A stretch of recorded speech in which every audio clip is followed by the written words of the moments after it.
I had attempted to end my life 6 times. I had been hospitalized, I think it was about 22 times, and I was in psychiatric facilities 15 different times. It was just a split second of me saying, God, I can't do this. I need you. I didn't have to fake it. I didn't have to pretend. I wasn't seen as the sick, unwell person that I had been looked at for the last few years, but I was Heleema. Like, seeing me as I was then and hearing that only 6 months prior I was in hospital, they were like, this is only God. Now I'm just like, look now. You look now. Yeah. You look at this girl. Right.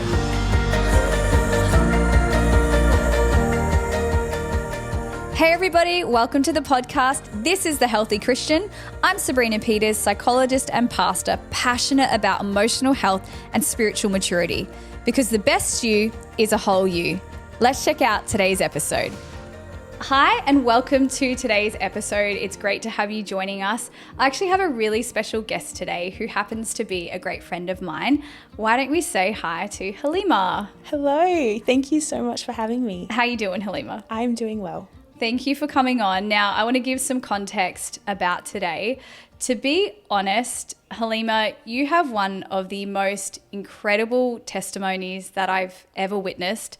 And I feel like I've had the privilege of kind of viewing it up close and personal. I've had a front row seat.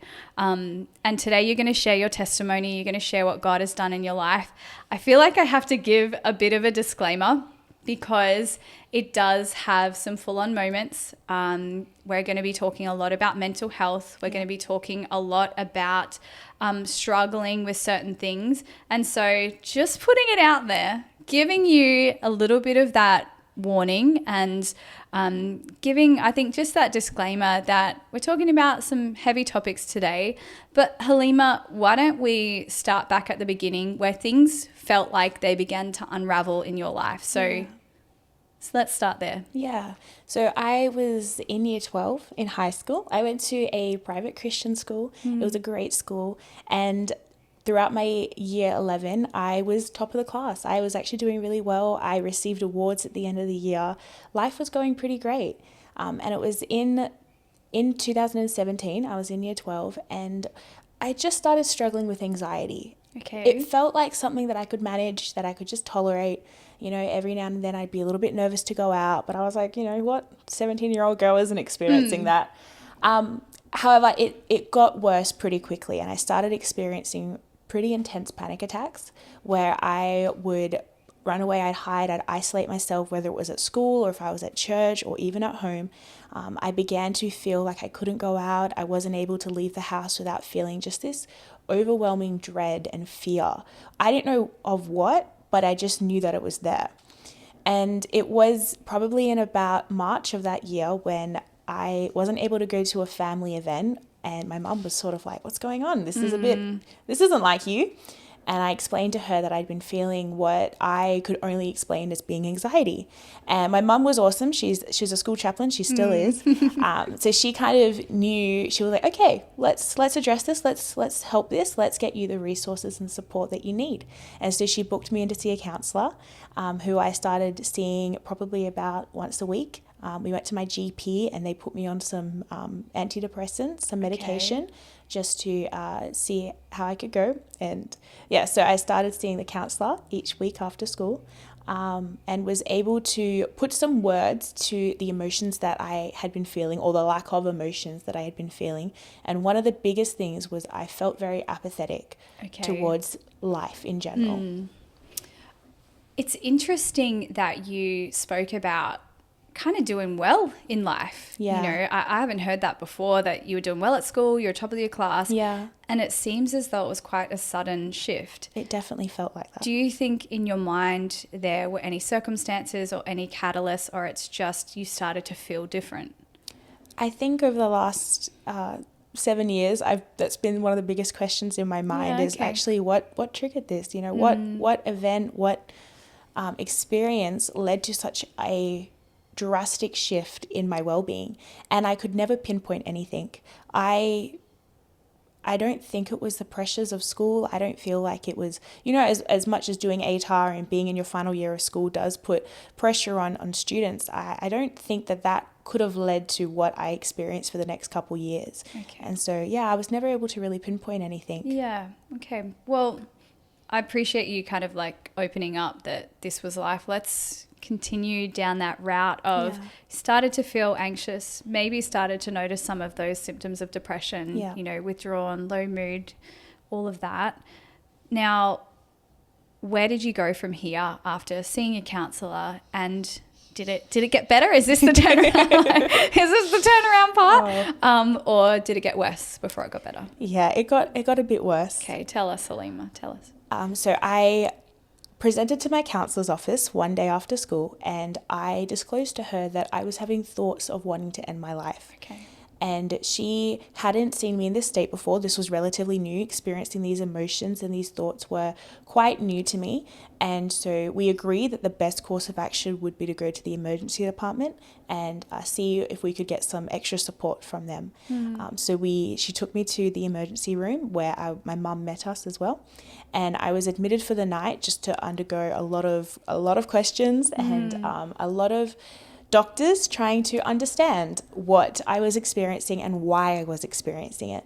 What I found was I got really frustrated at the fact that I wasn't able to answer the questions of why I felt like this, or when did it start, or what happened to make me feel like this, because in my mind they were all very open questions that I didn't have any answers to either.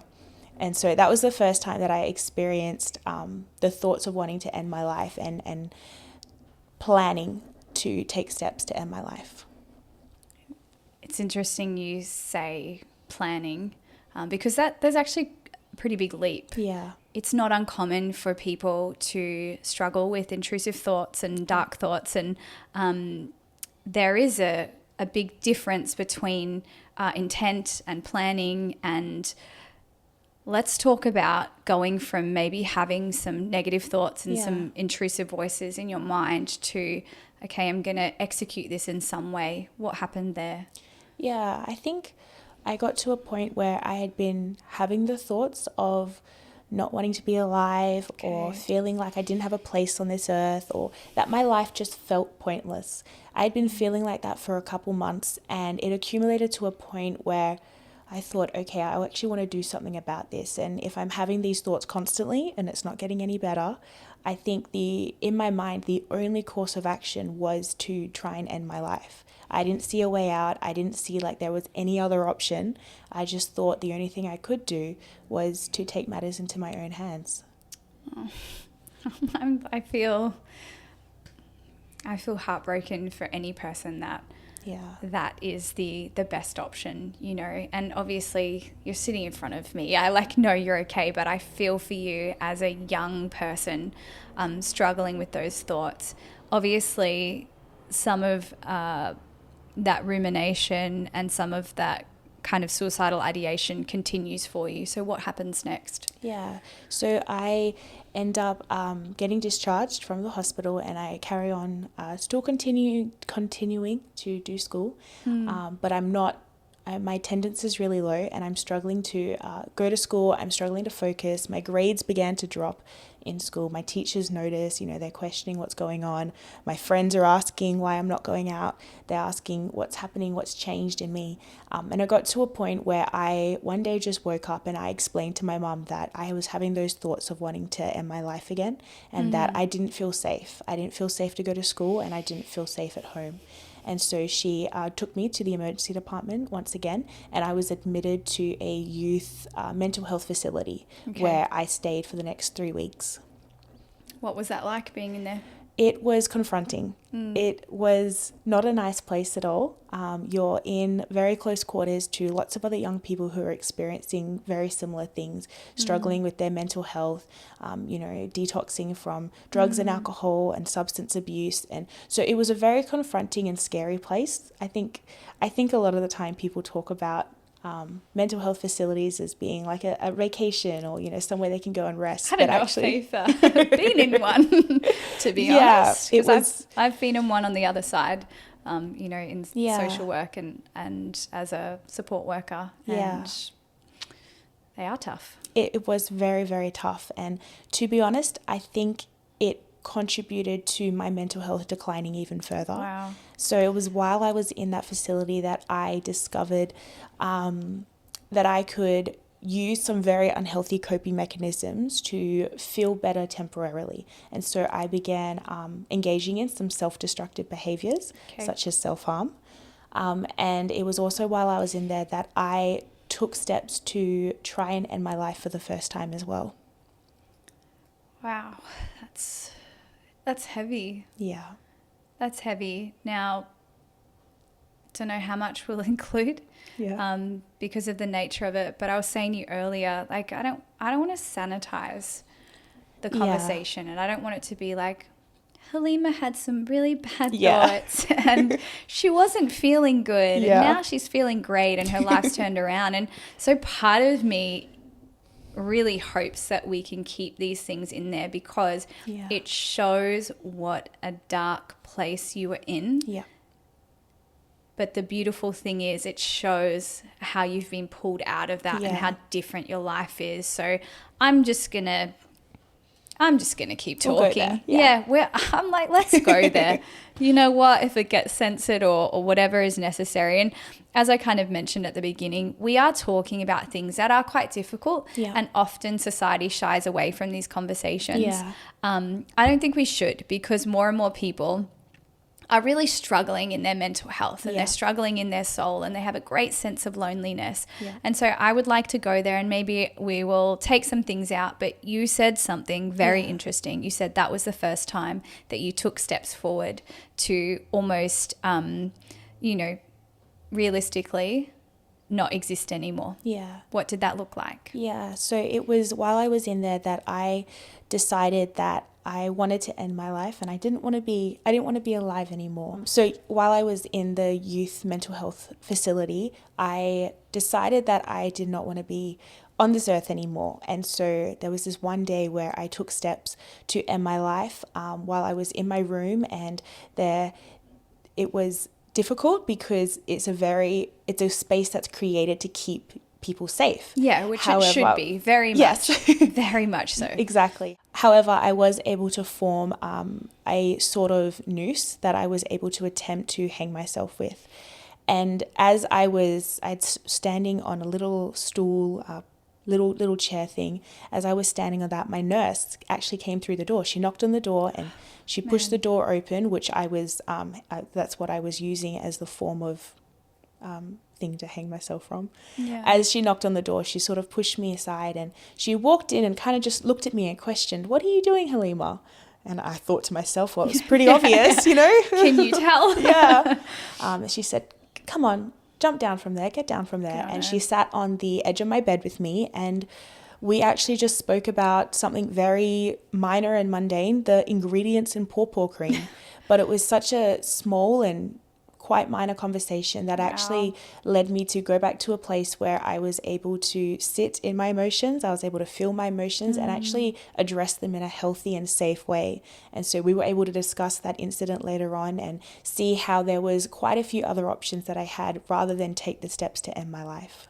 I'm so glad she walked in that day. Yes, I'm so glad that she was there for you, and mental health professionals and nurses and doctors and psychs, all of that are really admirable in that sense, doing their best to keep vulnerable people safe. And thank you for sharing that.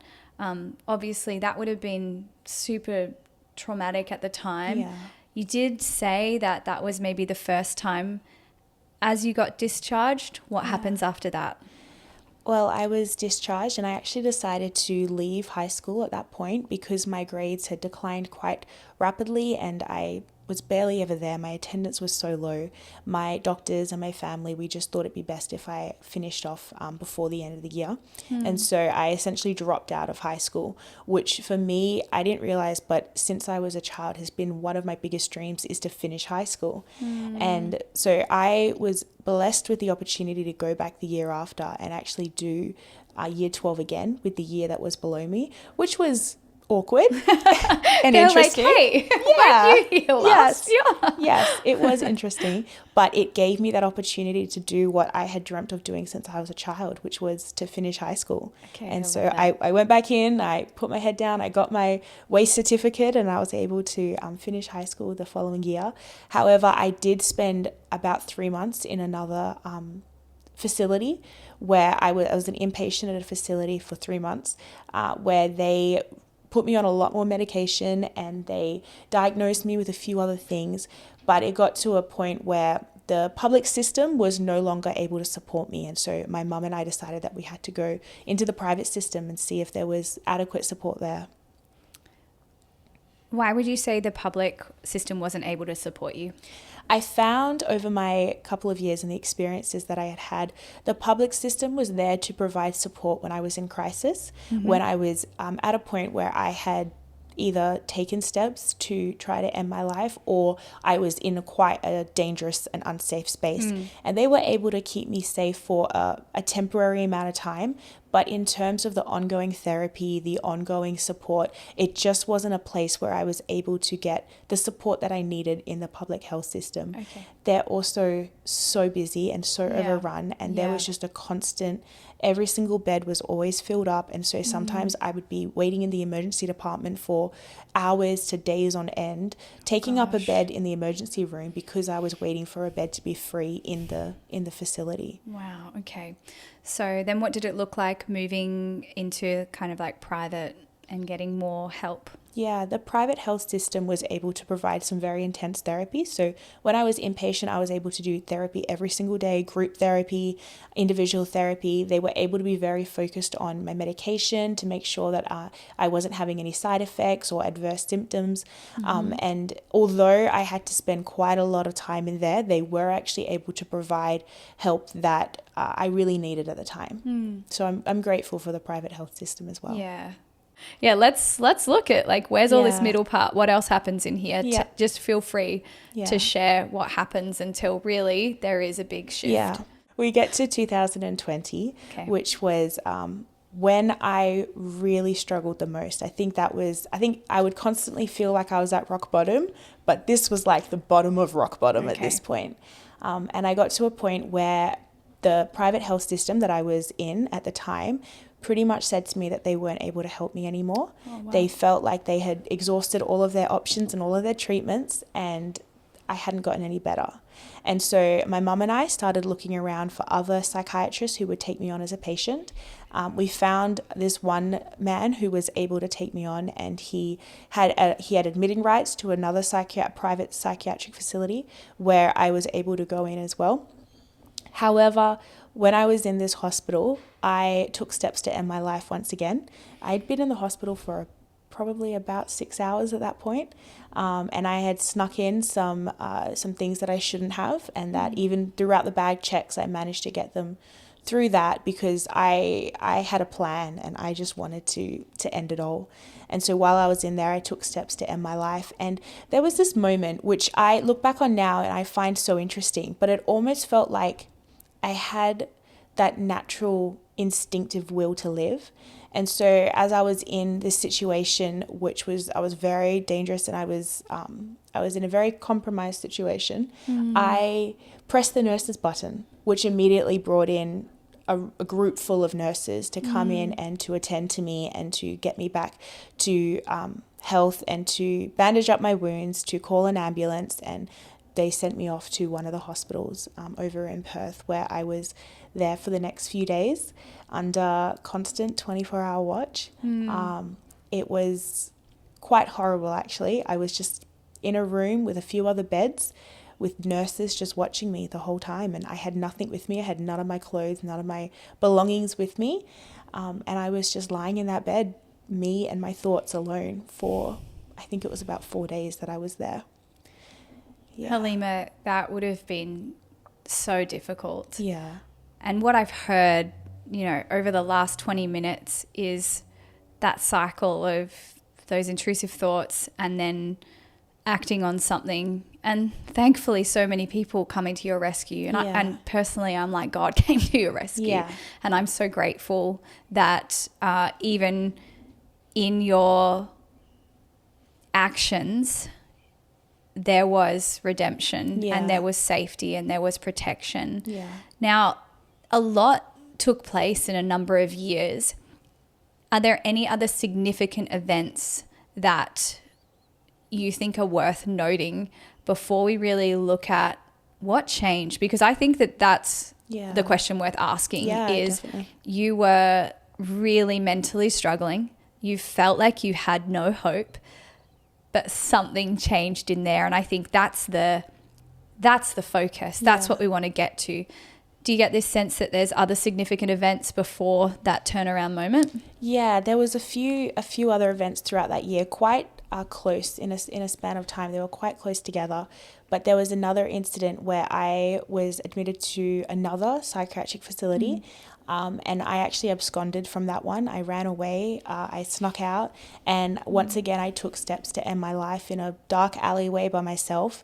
The police were called, they were sent out to look for me. My mum was called, she was driving around the streets trying to find me, and praise God I was found, and I was taken back and then taken to hospital to get medically assessed as well. And then there was one other event where I was spending some time with some friends, and I decided that that was going to be the night that I wanted to end my life. I think I even marked it in my journal as well. I was pretty sure that this was going to be it. I even wrote letters to my friends and my family because I knew that the plan to end my life was soon, and so I wanted to be prepared that they also had a little note, a little piece of me that they could keep with them forever once I was gone. And so I was at a friend's place, she was house sitting, and I went through their medication cabinet and just took a bunch of the medication that was there. I then went to a chemist, a late night chemist, and also a 7-Eleven and purchased more over-the-counter medication. And I found myself just at this very isolated place. It was a jetty overlooking a really pretty river. And I was sitting there, and that's when I cried out to God, but at the same time was like, I'm sorry, God. I'm sorry for what I'm about to do. I'm sorry for who I've become. And in that moment, I took all of that medication and I took steps to end my life. And I called Lifeline because it broke my heart that someone was going to be walking their dog the next morning and they were just going to find my lifeless body on this jetty. And so I actually called Lifeline and said, hey, I've done this and I'm going to die here, and I need you to come and find me tonight so that some stranger doesn't find me the next morning. And having been in the mental health system now for 3 or 4 years at that point, I was well known, and I had a file that they were able to access. They were able to contact my mum, and she knew where I was because that particular location was one of my favorite spots to go to. And so she was able to come and find me and pick me up, and she took me straight to the emergency room. I was in and out of consciousness the whole time. I don't really remember much of that, but they had to pump my stomach. They had to give me medication that that provided the effects to contradict the medication that I had taken.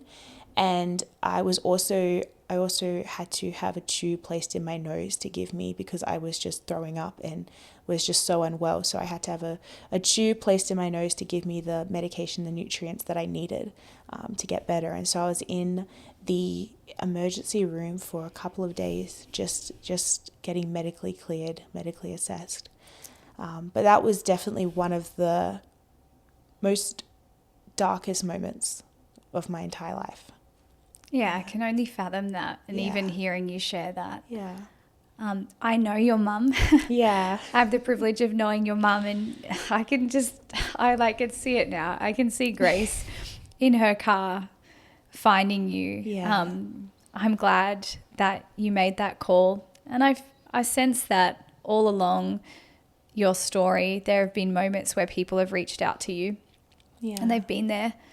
And it's been almost in the right place at the right time. Yes. And I think that that's quite divine. Yeah, definitely. I want to maybe divert a little bit to your mum, because at the time she would actually almost drag you to church. Yes. I think I remember meeting you maybe 16 or 17. Yeah. And your mum would drag you to church. Yep. She would take you to, you know, our prayer nights Yep. and all those types of things. And I have this distinct memory of you being at one of the prayer meetings, and your demeanor is absolutely counter opposite to who you are today. And so can we share maybe a little bit what your mum did in those moments, and also how church maybe played a role and how you felt towards church back then? Yeah, of course. I remember that night as well, going to that prayer night. I hated going to church. I did not like it at all. But it was a bit of, my mum was like, you live under my house, you live under my rules kind of thing. And one of those was I had to go to church. And so I remember going to that prayer night, and I was dressed in clothes that I'd probably been in for the last few days. It was interesting. I would cry. I would do everything to get out of going to church. But ultimately I respected my mum and her rules. And so I would go. Let's turn around. We have touched on some of those significant moments. Is there any way that you can summarize really what that looked like over a period of few years? I think I got to a point where I looked back over the last few years, and I had realized that I had attempted to end my life 6 different times. I had been hospitalized, I think it was about 22 times, and I was in psychiatric facilities 15 different times, when I was in there for 2 weeks to 3 months at different times. I had been on 28 different medications. Goodness. And a lot of them would just, be something else that they added on to try and combat the symptoms of another medication that I was taking. But I found myself even at some days taking up to 10 different medications at once. And I found that I was just so mad at the world. I was so mad at God, and I was so mad at myself. And it was a horrible space to be in. And I got to this point where none of the doctors, none of the psychiatrists, none of the mental health facilities in Perth, where I was living at the time, would accept me. They didn't want me as a patient. I had become too high risk. I had got this label. And I remember my mum actually told me this recently, but we were going around to different doctors seeing if they would accept me as a patient. And I went to this one psychiatrist, and he asked me to leave the room, which at the time I was kind of like, it's about me. Yeah, this is my session. Yeah, but he asked me to leave the room, and he was in there with my mum. And my mum told me this recently, but he said to her, Grace, I want you to know now that I don't think I can keep your daughter alive. He was almost prefacing that I was going to die. It was inevitable that I was going to die, and that he wasn't going to be able to do anything to help me. And my mum, being the incredible woman of God that she is, she said to him, that is not my daughter's story. Wow. And we ended up going to find another doctor who actually did have faith that I was going to get better and that I was going to have a complete transformation. So I found myself in a locked ward. So I had been taken to emergency, and not many doctors would take me. The psychiatric facilities of Perth, the private ones, would no longer have me. And so I found myself in a public locked ward, which I was 20 at the time, and so I was in the adult system as well now. And this place was horrible. I hated every second of it. I remember for the first about 12 hours, I didn't leave my bed. I laid in my bed and I sobbed the entire time for 12 hours straight. The nurses and doctors would come and check on me every 30 minutes, and I'd just be lying there sobbing because I hated where I was, not just in that place physically, but also where I was as a person. I hated everything about it. And I remember the doctor came and chatted with me, and he was like, you can see a chaplain. Like, I know that your faith is a part of your life. Do you want to see a chaplain or a pastor? And I remember just being so mad at him and just saying, I can see a chaplain on the outside. And he was like, need no chaplain. Yeah, he was kind of like, talk to a pastor. He was like, that's not going to happen. And I was actually put under the Mental Health Act, which broke my heart because it was the first time that I had been an involuntary patient, but that meant that I couldn't leave. I had no rights. I couldn't do anything by my own decision. Everything was decided for me. Everything was planned for me. I had no responsibility. And I was just in a place where I had really hit the bottom of rock bottom. But it was actually in this facility where I cried out to God.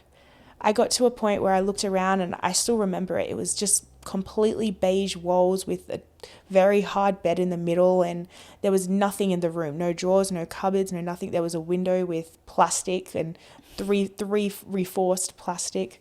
And I just remember saying, God, I can't do this anymore. Clearly, I can't do this anymore. Yep. Nothing has worked. Nothing has helped. Nothing on this earth is making me better. And I just said, God, I need you. I can't do this. I need you, God. And I remember writing it down in my phone at the time and just saying, Jesus, I need you. And I'm all in for you. So whatever that looks like, I'm all in for you.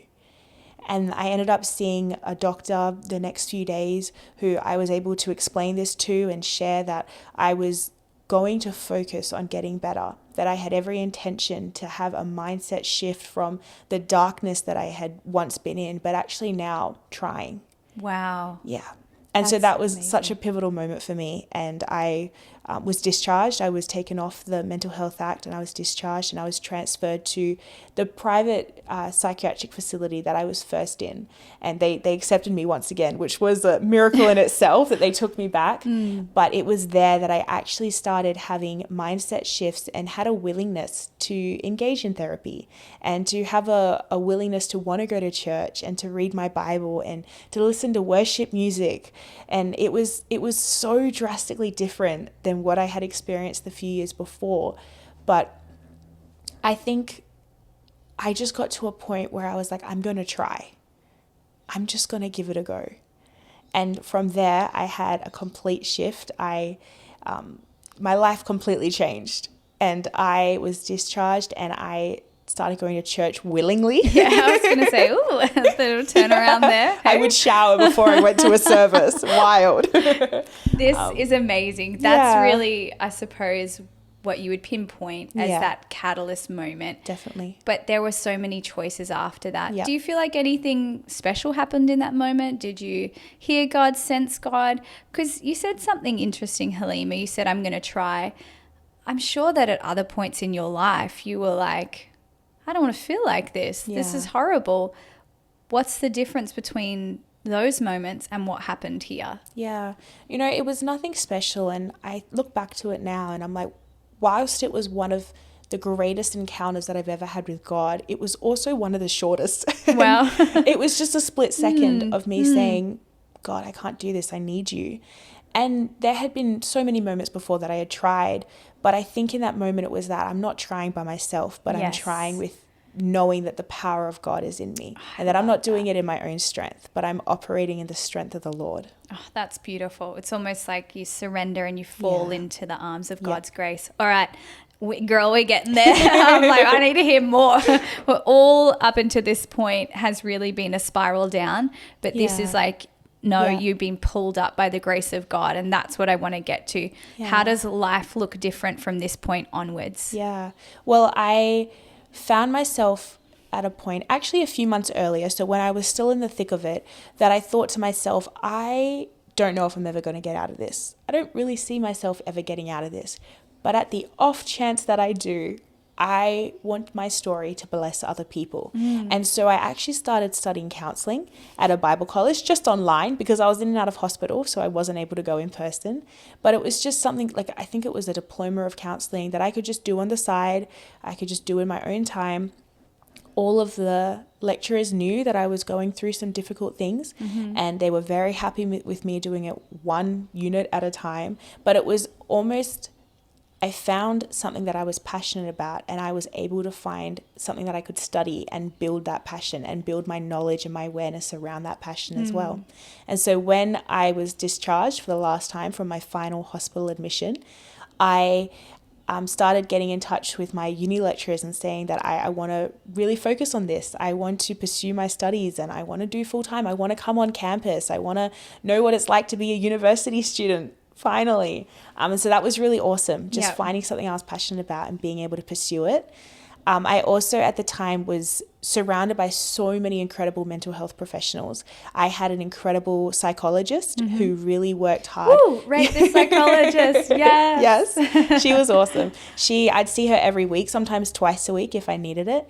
But we were able to just go through a lot of the thought patterns that I had experienced over the previous years and kind of see where some of them were a little bit self-destructive, to say the least. Distortions and all of it. Yeah, and so she was able to use a lot of her skills in therapy to really help me see it myself. And also, I guess it was just understanding me, understanding who I was, understanding my brain. And that's something that I love. I love understanding. I'm a very logical person. And so being able to flesh that out with her and talk to her about that really helped me put what I had experienced into perspective, but also how easy it is to change and how you can actually see even just some very, very minor things that you change daily can lead to very big transformations, especially when it comes to mindsets. Absolutely. There are little decisions that you can make every single day that really do have a big impact. I love that you mentioned you started studying counseling. I think as a whole, counseling as well is not just that sense of meaning, but your focus went from just being on yourself to being on others. Definitely. And there is a beautiful thing that happens when all of our attention is not just on us and we begin to help others. Yes. And to be honest, when we help others, it's like we get pulled out, like we're stuck in the mud, but we get pulled out because it's very hard to be selfless and focusing on those around you and feel depressed at the same time. But it's very easy to just focus on oneself and be completely absorbed in the difficulties of your life. So I love you mentioned that. I love that you mentioned mental health professionals. Definitely about it. What else in terms of community or church or things that we've talked about before really helped to scaffold your journey to healing and wholeness? And it was this mental liberation of going from being very mentally almost unstable and distressed into now you've become the person that helps others in those situations. Yeah, I love that you say about not being so focused on myself. I remember reading a book at the time and it's kind of said, put your name here. And it was like, there's too much Heleema in Heleema. And I remember reading it being like, yeah, that's the truth. Because I was so consumed. And, I would always have this picture. It was like I was in this really, really dark room, just a pitch black room. And it was like there were doors, but every single door was just covered by this darkness. But getting into this spot where it was like, actually, I can access help, I can access support, I can access resources.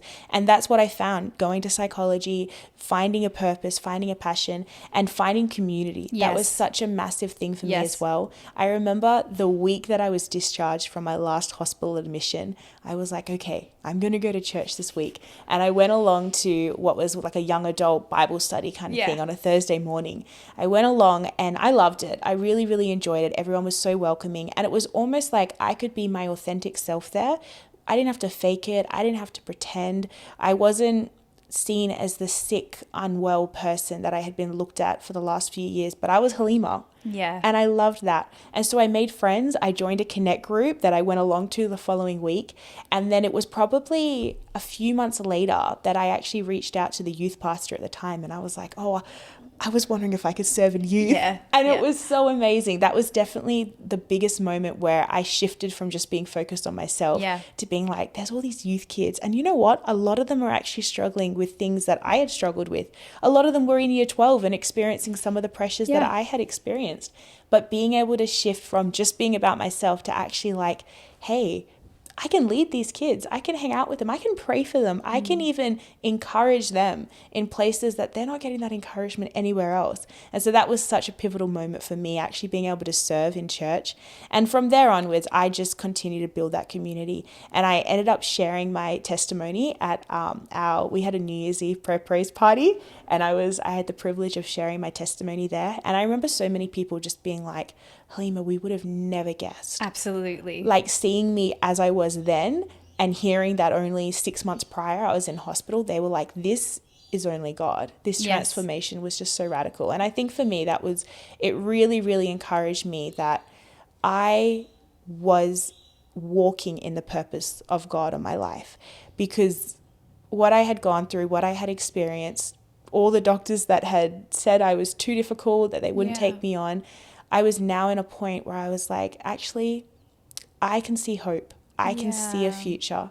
I can see that God is using all of those really, really difficult, horrible, broken parts of me for his glory. And that's what I loved. And that's what I still love about it, even being able to share. I love that I'm able to use what was such a difficult time in my life to actually bring hope to other people, to say that God is good and there is so many things out there that is working for you, that he has provided to bless you and to bring the support and the resources that you need to know that you're not doing this alone. It's never in isolation, but there are people there for you as well. Absolutely beautiful. And, you know, I started the podcast by saying your story is one of the most beautiful restoration stories and turnaround stories that I've ever heard. And I like sincerely mean that. I bring you up all the time. Like, I think I've preached a few times and I've shared your testimony.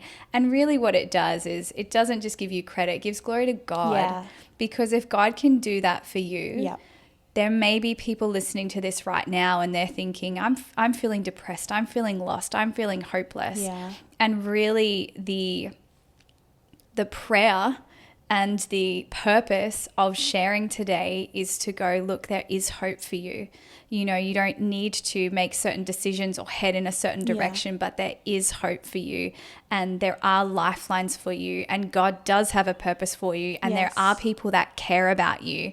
And so it's just like bringing those arms around those that might find themselves in similar situations. Yeah. One thing I want to bring up, and, you know, you can speak into this and kind of correct me if my memory is wrong, but I remember a couple of years ago, Libby coming home and saying to us, along the lines of, I think Heleema is going to be a kids pastor, or I had a dream, or it was something like that. Like our eldest daughter, Libby, kind of made this comment that Heleema is going to be a kids pastor, and we haven't referenced it yet, but can you tell us a little bit? You have talked about going back into church, but you didn't just go back into church. You went into ministry. Yeah. Tell us about that. Yeah.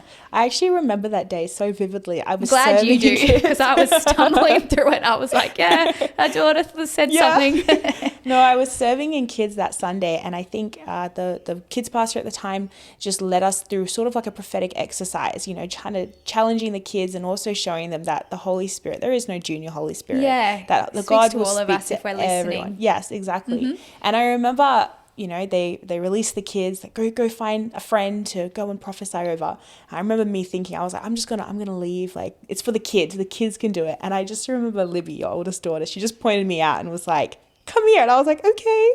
And I walked over to her. Yeah, look, she's a bit forthright. She's her mother's child. Yes. But she called me over and she was like, I see a vision of you being a pastor. Wow. And I was kind of like, okay, what? How old were you at the time? What year is this? I probably would have been 21 at the time. Okay. Yeah, so it was just a few months after all of this. Yeah. And so she said to me, you're going to be a pastor. And I was like, oh, okay. I trust that you're hearing from God, because this is a prophetic exercise. She would have been 8, 9 at the time. So she was young. Yeah. And then I was like, okay. And she was like, yeah. And you're going to be a pastor in here, like referencing the kids' room that we were in. And I was like, okay, all right. Thanks, Libby. You know, so like, cool. I'll take that. Yeah. And I was like, let me tell her mum about this. And so I found you after the service to let you know. But yeah, a few months later, or it was probably close to a year later, the kids pastor at the time actually approached me and said, like, Heleema, we see the call of God in your life. Wow. And at the time I was like, oh, are you sure? Yeah, you know? I'll just come back into this place. Yeah. And so for the next few months, it was them training me. He really taught me a lot. He really encouraged me to actually seek out the call of God in my life, for me personally. And it got to a point where I ended up taking over leading the kids ministry, and I stepped into working in full-time ministry. And so I did that for the next few years, which has just been the biggest blessing. It has been such a privilege to lead just such a beautiful group of world changers. And like I said before, there is no junior Holy Spirit, but being able to actually teach them and instill that into these kids it absolutely transformed me. It has just been amazing. Unbelievable. So beautiful. And, you know, I mentioned the fact that you are a friend and we've walked this journey. And I knew you as a 16 and 17-year-old and even caught up with you a few times for coffee because your mum would call and be like, Heleema's struggling, reach out to her. And what I love now is that God didn't just restore you. He's propelled you. You actually were our daughter's kids pastor for so long, and she like literally adores you. And one thing I want to note is you talked about driving past a building and there was such contempt for that building, and you laughingly said the other day, I would drive past and I would swear at that building. And I laughed and I was like, yeah, okay. You know, we're all human beings, and there was just so much pain and there was so much heartache there. And then we talked about the fact that it was in that building that you really came back to God. Yes. And it was in that building that you became a kids pastor. Yep. And that you led countless children in altar calls, in ministry, in worship. And part of me is just like, what an incredible thing that you went from cursing at a building to building that, not that building, the people that dwelt within it. And that reminds me of the verse that talks about what the enemy intended for evil, God used for good. And that is the banner over your life, that the enemy, and there were so many circumstances that really tried to take you out. But now I'm just like, look now. You look now. You look at this girl. And the story isn't over for you. Not. You know, you are studying social work. You're involved in ministry, and you have been for a number of years. Tell us a little bit more before we wrap up. What does life look like today? Yeah. Well, I finished my diploma in counselling and I decided that I wanted to keep studying. Go girl. And so I started studying social work, and so I'm still finishing that this year. And I'm also still heavily involved in ministry as well. A part of our youth ministry, which is awesome. We love our teenagers. And also working as a youth worker as well. So really being able to reach some of the people that I would probably never step into the door of a church. Yeah. So being able to actually go out into the world and bless people. And I'm excited to see where God continues to take me and what doors he continues to open. Me too. God's done a good work already, but I feel like there's so much more to come. Thank you, Heleema, for sharing so openly and honestly. I know that this is going to bless people. Thanks so much for joining us today. We hope that you're encouraged.